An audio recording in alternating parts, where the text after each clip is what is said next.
মক্কার মানুষ কতটাই যে খারাপ, নারী আর পুরুষেরা একত্রিত হয়ে ঘরের চারপাশে তাওয়াফ করে, তাও উলঙ্গ। এই মক্কার মানুষ এত খারাপ, এর মাঝখানে আমার মোহাম্মদ নবী আখিরি নবীরে পাঠাইলেন, রহমতের ফুটন্ত গোলাপ। চূড়ান্ত চরিত্রহীনের মাঝে আল্লাহ নবীরে পাঠাইলেন, রহমতের নবী আইসা আদর্শ কায়েম করে বলেছেন, সাবধান, কেউ কন্যাদেরকে তোমরা অসম্মান করবা না, কন্যাদের মারবা না, কারণ আমি রহমতের নবী, আমারও কোনো একটা ছেলে নাই, আমি 4 কন্যার বাবা। আমগো সমাজে এখনো কিছু খারাপ চরিত্রওয়ালা মানুষ কন্যা হলে কষ্ট পায়, স্ত্রীর সাথে রাগ করে কথাই বলে না, আছে না নাই? ও আল্লাহর বান্দার, আল্লাহ কয় তুমি স্ত্রীর সাথে রাগ করো কেন?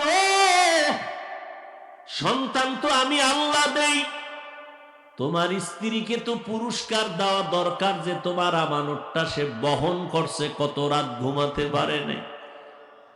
আমার মতো বাচ্চাটা গর্বে নিয়া আম্মা জান সারাটা রাত বিছানায় চোখের পানি ফেলছে। আমি যেদিন দুনিয়াতে আসব, আমার আম্মা জানের কণ্ঠ এতটাই ছোট,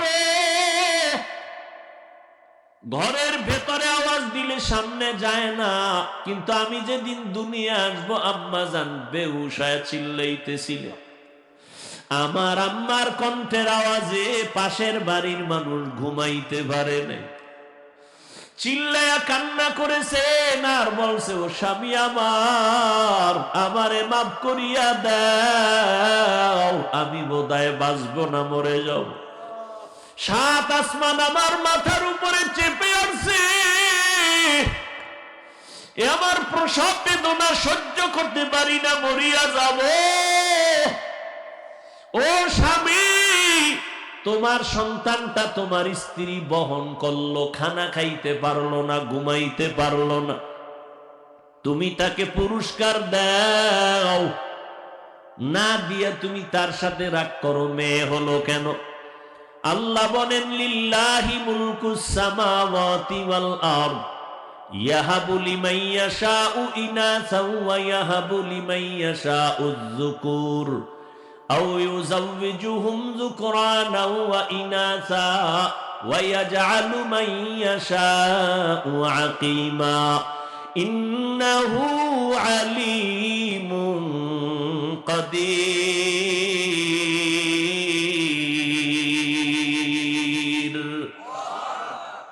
আল্লাহ বলেন, আসমান জমিনের মালিক আমি আল্লাহ, কাউকে ছেলে দেই আমি, কাউকে মেয়ে দেই, কাউকে দোনোটা দেই, কাউকে কোনোটাই দেই না, ক্ষমতা কার? ও আল্লাহর বান্দারা, মেয়ে হইলে কষ্ট পাও, ছেলে হইলে খুশি হও না, আমার মাওলার বন্টনের উপরে রাগ করিও না। আমার মাওলা যদি তোমারে কন্যা দেয়, শুকর আদায় করিও। 5টা ছেলে দিয়ে তোমার যা না উপকার হবে, আমার মাওলা চাইলে একটা মেয়ে দিয়ে তার থেকে বেশি উপকার করাবেন। আল্লাহ পারেনি? ও মেয়ের বাবা যারা আছো, যারা কন্যা পাইছেন, আল্লাহর দরবারে শুকর আদায় করবেন। আমার নবী বলেন, আমি সারা দুনিয়ার মধ্যে এত বড় দামি ব্যক্তি, আমার একটা ছেলেও নাই, আমি 4 কন্যার বাবা। ও কন্যার বাবারা, তোমরা একটা কন্যা যদি পাও, একটা জান্নাতের মালিক হয়ে যাবে। তোমরা 2টা কন্যা যদি পাও, 2টা জান্নাতের মালিক হয়ে গেছে। ও আল্লাহর বান্দারা, যাদের কন্যা আছে একটু খেয়াল করে দেখবেন, ছেলেরা বাবার বেশি পাগল নাকি মেয়েরা পাগল? একটু পরীক্ষা করে দেখবেন। বাবায় যদি একটু অসুস্থ হয়ে যায়, ছেলেরা কানে শুই নাও, কানে দেয় না, মেয়েগুলো পাগলনির মতো দৌড়ায়, খানা বন্ধ করে দেয়, আমার বাবারে না দেখলে আমার মুখে খানা যাবে না।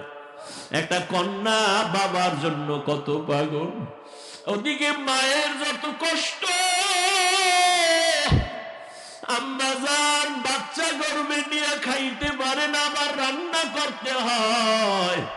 দেখবেন যার বড় মেয়ে আছে, মায়ের সাথে সাথে মায়ের কাজের সহযোগিতা করে, একটা ছেলে গিয়া করে না, ওই মেয়েটার দ্বারা সংসার সুন্দর হয়, ছেলের দ্বারা হয় না। ও কন্যার বাবারা, আল্লাহর নবীও শুকর আদায় করেছেন, আমি নবী, রহমতের নবী, আমার 4 কন্যা, কোনো ছেলে নেই। ও আল্লাহর বান্দারা, এক আল্লাহর বান্দা দুনিয়াতে বিবাহ করিয়া সন্তান চাইতে চাইতে কন্যা কন্যা, কোনো ছেলে নাই, বারবার চায় ছেলে, বারবার হয় কন্যা, বারবার ছেলে চায়, বারবার কন্যা হয়। হইতে হইতে হইতে হইতে 6টা কন্যা। কয়টা? 6টা। মেজাজ গরম হয়ে গেছে, এইবার শেষ।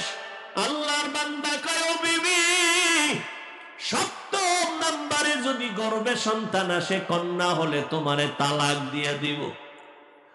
আল্লাহর বান্দি ভালো বাবার ঘরের সন্তান, স্বামী যত গালি দেয় কোনো গালির জবাব দেয় না, শুধু নামাজের মুসাল্লায় কাঁদে, আল্লাহ আমার স্বামীরে হেদায়াত দাও। আমার স্বামীরে বুঝাইতে পারি না, বেয়াদবিও করতে পারি না। ও আল্লাহ, সন্তান দেওয়ার মালিক তুমি, এখানে তো আমার কিছু করার নাই। ও আল্লাহর বান্দারা, ভালো করে বুঝো, ওই আল্লাহর বান্দা 6টা কন্যা পাইয়া 7ম নাম্বার বাচ্চা গর্ভে আসলো, সিগন্যাল দিয়া দিল, কন্যা যদি হয় তোমারে তালাক দিব, বাবার বাড়ি চলে যাই, আমি কন্যা চাই না। আল্লাহর বান্দি কিছুই বলে না, স্বামীর খেদমত ঠিক মতো করে আর মাওলার কাছে দোয়া করে। স্বামী রাতের বেলা ঘুমায়, আল্লাহর বান্দি যায় নামাজে রাত কাটায় আর মাওলার সাথে কান্না করে সময় কাটায়। ও আল্লাহর বান্দারা, ওই আল্লাহর বান্দি, সন্তান দুনিয়াতে আসার সময় কাছাকাছি, মেশিন নাই, কোন পরীক্ষার যন্ত্র নাই যে জানবে সন্তানটা ছেলে না মেয়ে। আল্লাহ দিছেন 7ম নাম্বারটাও কন্যা, কিন্তু স্ত্রীও জানে না, স্বামীও জানে না। স্বামী কয়, যদি কন্যা আসে তাহলে তোমাকে তালাক, আমি আর তোমাকে রাখতে চাই না, তালাক দিয়া বিদায় করে দিব। আল্লাহর বান্দি যেখানে কথা বলা দরকার সেই জায়গায় কথা বলতেছে। আসল আদালতে লাইন লাগাইছেন। দুনিয়াতে আসার কাছাকাছি সময়ের এক ঘটনা, আল্লাহর বান্দা রাতের গভীরে ঘুমে নিমগ্ন হয়ে গেল। ঘুমে এতটা বিভোর, চোখের পানি তো বৃথা যেতে পারে না। ও যুবক, মায়ের চোখের পানি, বাবার চোখের পানি বৃথা যাবে না। মায়ের দোয়া নিয়ে সামনে আগাও। বাবার তুলনায় মায়ের মর্যাদা আল্লাহ 3 গুণ বাড়ায় দিছেন নবীর মাধ্যমে।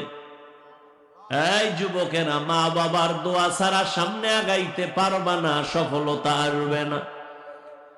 আল্লাহর বান্দি, স্বামী ঘুমায়, তিনি ঘুম থেকে ওইটা গভীর রজনীতে, যেই টাইমে আমার আল্লাহ প্রথম আসমানে আসেন বান্দার দাবি শোনার জন্য, অতিও গভীর হয় রজনী যখন, নীরবে প্রভুর নাম জপিও তখন। প্রভুর করুণা যদি পাইবারে চাও, গভীর রাতে উঠে প্রভুর গুণগান গাও। স্বামী কই?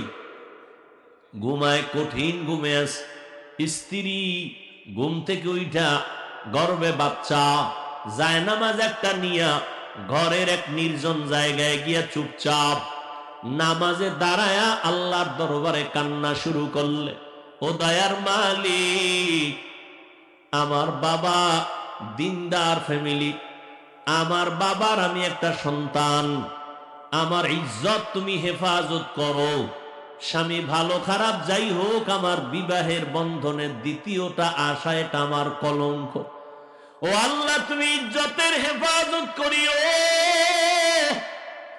আমার স্বামীকে তুমি হেদায়াতের দৌলত দান করিও। এই বলে আল্লাহর বান্দি দোয়া করে, কান্না করে। এদিকে স্বামী বেচারা ঘুমের বিভোরে স্বপ্ন দেখতেছে কিয়ামতের মাঠ কায়েম হয়ে গেছে। আল্লাহর বান্দা ঘুমের মধ্যে দেখতেছে কিয়ামতের ময়দান কায়েম, মানুষগুলো উলঙ্গ ছোটাছুটি করে, চিল্লা চিল্লির আওয়াজ। একদিকে জাহান্নামের আগুনের গরম, অপরদিকে সূর্যের গরম, মানুষগুলো পাগলের মতো দৌড়াদৌড়ি করে। আমার আল্লাহ আদালত কায়েম করে মানুষের আমল নামা দেয়, কেউ ডান হাতে পায়, কেউ বাম হাতে পায়। ডান হাতে পাইয়া হাসতে হাসতে জান্নাতের দিকে যায় না কামলওয়ালারা, আর যারা গুনাহগার এদের বাম হাতে আমল নামা দেয়। চিৎকার, জাহান্নামের হ্যান্ডকাপ এদের হাতে লাগাইয়া জাহান্নামে নিয়ে যায়। এই বান্দা লাইনে দাঁড়ানো দেখতেছে, সিরিয়ালে তার নামটাও চলে আসতেছে। কাছাকাছি আসার পর আমার মাওলার কুদরতের আওয়াজ, আল্লাহ বলে, রে ফেরেশতা, এই নাফরমানের হাতে জাহান্নামের শিকল লাগাও, শিকল লাগাইয়া জাহান্নামের দিকে নিয়ে যাও। এই বান্দা দুনিয়াতে কোনো আমল করে নাই, জাহান্নামে নিয়ে যাও। আল্লাহর বান্দা ঘুমের মধ্যে স্বপ্ন দেখতেছেন, যখন তারে ধইরা জাহান্নামের দিকে নিতেছে, আল্লাহর বান্দা হাউ মাউ করে কান্না করে। জাহান্নামের গরম বড় কঠিন, জাহান্নামের গরম হাওয়াটা বহু দূর থেকে শরীরে লাগা মাত্র চামড়াগুলো খসে খসে পড়ে যাবে। ওই জাহান্নামী ঘুমে দেখতেছেন জাহান্নামের 7টা দরওয়াজা। প্রথম দরওয়াজায় নিয়ে যখন ঢুকাবে, হঠাৎ ওই বান্দা দেখতেছেন ফেরেশতারা জাহান্নামের প্রথম দরওয়াজা দিয়ে ঢুকাইতে চায়। দেখে একটা মেয়ে দরজার সামনে দাঁড়ানো। মেয়েটা হাত দিয়ে কয়, খবরদার,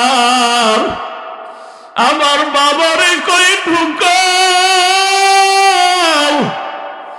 আমার বাবারে জাহান্নামে দিও না। ও ফেরেশতা, যদি আমার বাবারে জাহান্নামে দাও, আমাকে আগে জাহান্নামে দাও। আমার বাবা এত কষ্ট করেছে, আমাকে লালন পালন করতে গিয়া কত কষ্ট বাবায় করেছেন, আমার বাবারে আমার জাহান্নামে আমি ঢুকতে দিব না। ফেরেশতারা নিরুপায় হইয়া এই হাতে ধইরা তারে দ্বিতীয় জাহান্নামের দরজায় নিয়ে গেল। ওখানে নিয়ে যখন হাজির আমার মাওলার কুদরত, ওখানে নেওয়ার পরে দেখি দ্বিতীয় কন্যাটা হাজির। ওই কন্যা হাত দিয়ে বলে, ফেরেশতা খবরদার, আমার বাবাকে জাহান্নামে জ্বলতে দিব না। আমার বাবার এত কষ্ট, আমার বাবার এত ত্যাগ, আমার বাবা ঋণ আদায় করতে পারবো না। ও যুবকেরা, তোমার বাবার হক কি আদায় করেছো? ওই মা বাবারে কেমনে ভুলিয়া কোথায় যাও? মা বাবার হক আদায় না করিয়া কবরের দরওয়াজায় যাইও না রে বাবা, এখনো সময় আছে, তওবা করিয়া নাও। আল্লাহর বান্দা বলে, আমি স্বপ্নে দেখতেছি দ্বিতীয় দরজায় আমার কন্যা আমাকে ফিরাইয়া দিল, জাহান্নামের ফেরেশতারা ধরি আমাকে তৃতীয় দরজায় নিয়ে গেল। ওখানে যাওয়ার পরে দেখি আমার তৃতীয় কন্যা হাজির। আমার কন্যা আমাকে বারবার বলে, খবরদার আমার বাবাকে জাহান্নামের ভেতরে ঢুকতে দিব না। আমার বাবা কত দিন নাই, রাত নাই, খানা নাই, ঘুম নাই, কত কষ্ট করে আমাদের লালন পালন করেছে। ওই বাবা জাহান্নামের আগুনে জ্বলবে, আমি মেয়ে হইয়া তা সহ্য করতে পারবো না রে ফেরেশতা। চতুর্থ দরজায় নিল, দেখা সেখানেও চতুর্থ কন্যা দাঁড়ানো। পঞ্চম দরওয়াজায় নিল, পঞ্চম দরওয়াজায় পঞ্চম কন্যা দাঁড়ানো। ষষ্ঠ দরওয়াজায় যখন নিল, ষষ্ঠ কন্যা দাঁড়ানো। এইবার আল্লাহর বান্দা ভয় কান্না করে বেহুশ। সপ্তম দরওয়াজায় যদি নিয়ে যায় আমার উপায় কি হবে? কারণ আমার তো আর একটা কন্যা নাই। আমার যদি 7টা কন্যা হতো, 7টা জাহান্নামের দরজা থেকে বেঁচে যাইতাম। ষষ্ঠ দরজায় দাঁড়ায়া কাঁদতেছেন, ওদিকে ষষ্ঠ কন্যাটা বাবার জন্য ঢাল হয়ে দাঁড়ায় গেল। সপ্তম দরওয়াজায় যখন নিবে, আল্লাহর বান্দা হঠাৎ সজাগ হয়ে গেছে। সজাগ হয়ে দেখে তার শরীরটা কাঁপতেছে, চোখে পানি, কান্নার আওয়াজ। পাগলের মতো খুঁজতেছে আমার স্ত্রী কই। বামে ডানে তাকায় দেখে স্ত্রী বিছানায় নাই। অন্তরে ভয় আর কান্না করে, আমার আর একটা কন্যা হলে আমি জাহান্নাম থেকে মুক্তি পাইয়া যাব। আমার জাহান্নাম থেকে মুক্তির জন্য আর একটা কন্যা দরকার। আমি আমার স্ত্রীর সাথে কত অপরাধ করলাম, কত কষ্ট দিলাম। আমার স্ত্রীর থেকে তাড়াতাড়ি কষ্ট ক্ষমা চাওয়া দরকার।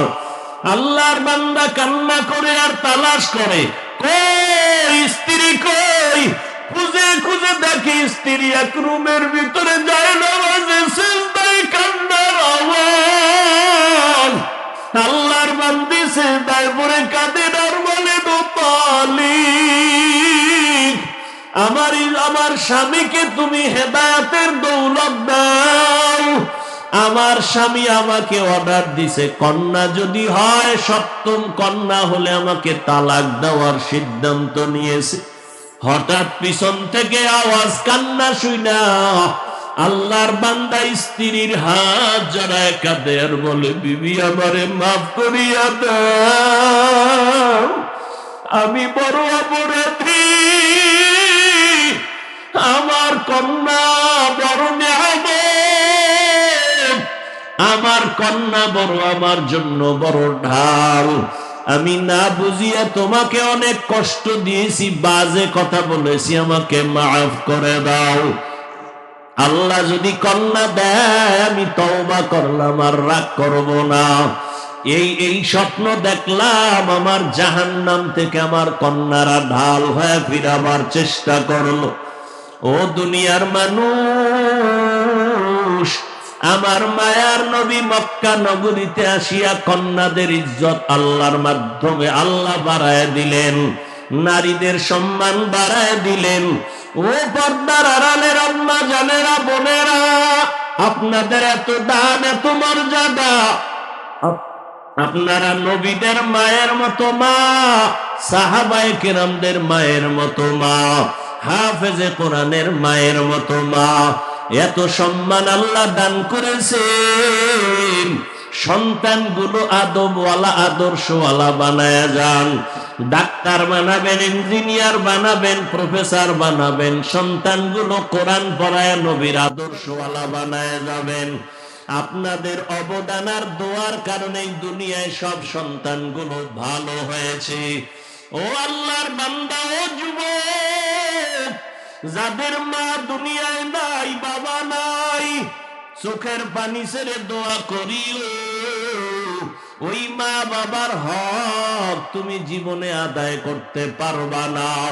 ওই মা বাবার দোয়ার কারণে আজ আল্লাহ চেয়ারে বসাইছেন, তোমাকে টাকার মালিক বানাইছেন। ওই মা বাবার চোখের পানি আর দোয়ার কারণে তুমি আজ গাড়ি বাড়ির মালিক। মা বাবার চোখের পানি আর দোয়ার কারণে তুমি সম্মানের চেয়ারের মালিক। ওই মা বাবার জন্য কলিজা ফাটায় দোয়া করো। যেই মা বাবা তোমার আমার জন্য এত চোখের পানি ফেললেন, তুমি কেন এক ফোঁটা পানি ফেলতে পারবা না? ও যুবক বাবারা, যার মা যার বাবা এখনো দুনিয়ায় বেঁচে আছে, পারলে গিয়া মায়ে বাবার থেকে দোয়া নাও। মাকে গিয়া বলিও, মা আমার কপাল বুঝি খারাপ, ওয়াজির ময়দান বেহেশতের বাগানে বসলাম, কত আল্লাহর বান্দারা কান্না করলো, আমার চোখের কোঠায় পানি নাই, আমার উপরে বুঝি গুনার কারণে আল্লাহ বেজার হয়ে গেল। মা তুমি আমার মাথায় হাত বুলাইয়া দোয়া করিয়া দাও, আর আমি তোমাকে কষ্ট দিব না রে মা। ওই মা যদি দোয়া করে দেয়, আরশে আজিমে পৌঁছতে কোনো পর্দা থাকবে না। ওই মা বাবার দোয়া নিয়ে আগাও। ও যুবকেরা, উলামায়ে কেরামের পরামর্শ নিয়ে চলো। স্কুলে পড়ো, কলেজে পড়ো, চাকরি করো, ব্যবসা করো, নামাজ আর ছাড়িও না। উলামায়ে কেরামের বিরোধিতা না করে দোয়া নিয়ে নবীর তরিকা মতে চলো। মা বাবার দোয়া নাও, বিরোধিতা করে বেয়াদবি করে কপাল পুড়িও না। আল্লাহর কাছে 2 ফোঁটা চোখের পানি ছেড়ে তওবা করো। ওরে চোখে পানি যদি না আসে, বুঝিও তোমার উপর আমার আল্লাহ বেজার। গুনার কারণে দিলটা পাথর হয়ে গেছে, চোখে পানি আসে না। আমার মাওলাকে মনে মনে ডাকো আর বলো, হে মালিক, আয় আল্লাহ, কান্নাওয়ালা চক্ষু দান করো। জাহান্নামের আগুন চোখের পানি ছাড়া ঠান্ডা করা যাবে না। ওরে কান্না যদি না আসে, দেখো ডানে বামে কার চোখে পানি, হাতটা বাড়াইয়া দোয়া নাও। কান্নাওয়ালার দোয়া খালি ফেরত যাবে না। ও আল্লাহর বান্দারা, কান্না করো, কান্নার বাহানা করো। আল্লাহর নবী বলেন, ইবকু ফা ইল্লাম তাবকু ফাতাবাকু। কান্না যদি না আসে, বাহানা করো, মাওলার কাছে সওয়াবের রাস্তা খুলে যাবে।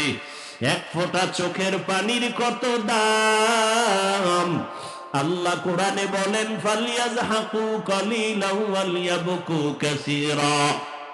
কম হাসো, বেশি বেশি কান্না করো। চোখের পানি দেখলে, সন্তান কান্না করলে মা বাবার মায়া মোহব্বত বাড়ে, কাছে টানিয়া নেয়।